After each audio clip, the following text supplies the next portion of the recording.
প্রিয় আমার সকল বন্ধুরা, আশা করি সকলে ভালো আছো, সুস্থ আছো। আজকে আমার নতুন ভিডিও নিয়ে তোমাদের সামনে উপস্থিত হলাম। হঠাৎ করে পাড়ি দিলাম দাদা বৌদির বিরিয়ানি ব্যারাকপুরে। খুব মনোরম পরিবেশে খুব সুন্দরভাবে আমরা গেলাম। শ্রীরামপুর ধুপিঘাট হয়ে লঞ্চ পার হয়ে আমরা দাদা বৌদির যে বিরিয়ানি মেন বিল্ডিং সাততলা, সেই বিল্ডিংয়ে আমরা গেছিলাম। এই নতুন আউটলেটে আমরা এই দাদা বৌদি বিরিয়ানি খেতে গেছিলাম। বেশ সুন্দর এক মনোরম পরিবেশ, বেশ ভালো লাগলো। জমজমাট পরিবেশের মধ্যে এক নতুন আনন্দ নিয়ে এলাম। গঙ্গা পার হলাম, রাতের আধারে গঙ্গার দৃশ্য। আশা করি তোমাদের ভালো লাগবে। ভিডিওটা ভালো লাগলে অবশ্যই তোমরা সাবস্ক্রাইব আর লাইক, শেয়ার, কমেন্টস করতে ভুলবে না। তোমরাও আসতে পারো, চলে আসতে পারো এই দাদা বৌদি বিরিয়ানিতে। আমরা শ্রীরামপুর হয়ে এলাম, ধুপিঘাট পেরিয়ে। আমি মোটরসাইকেলে গেছিলাম, মোটরসাইকেল করেই পার হলাম, কোনো অসুবিধা নেই। লঞ্চে মোটরসাইকেল তুলে দেওয়া হয়। মোটরসাইকেলে ভাড়া নেয় 20 টাকা করে, আর পার করতে দুদিকে 6 আর 6 12 টাকা নেয়। আসা যাওয়া 20 40 আর 12 টাকা তোমাদের লাগবে। আর মাথা পিছু আমাদের প্রত্যেককে দিতে হয় ভাড়া আলাদা। বেশ ভালো লাগলো। তোমরাও এসো, দাদা বৌদির বিরিয়ানি উপভোগ করো। একটা দিন সময় কাটাতে হয়, বিশেষ জন্য শুধু নয়, পরিবারের জন্য দিতে হয়।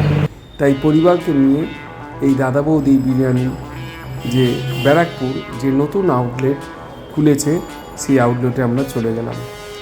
এক মনোরম পরিবেশ, সুন্দরভাবে সাজানো গোছানো, দেখার মতো সুন্দর করেছে। ভেতরটা খুবই ভালো।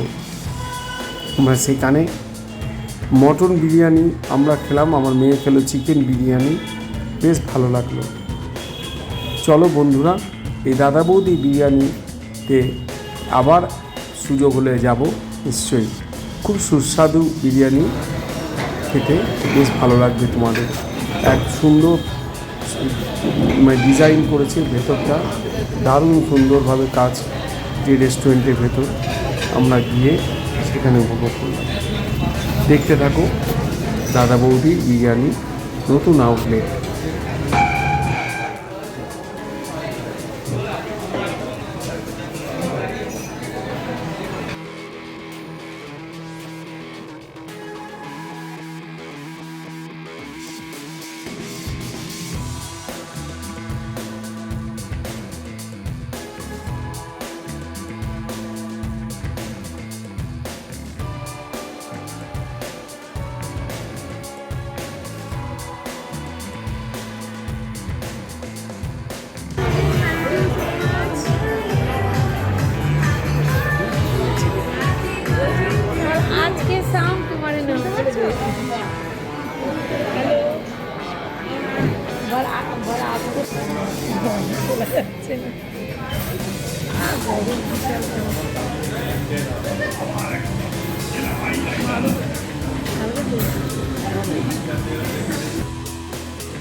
এবার ফিরে যাওয়ার পালা। আমরা দাদা বৌদি বিরিয়ানি, দাদা বৌদি হোটেলের বিরিয়ানি খেয়ে আমরা ফিরে যাচ্ছি। তোমরাও এসো, এই পুজো মরশুমে বেশ ভালো লাগবে তোমাদের। এখানে ভিডিওটা শেষ করলাম। সবাই ভালো থেকো, সুস্থ থেকো, সাবধানে থেকো।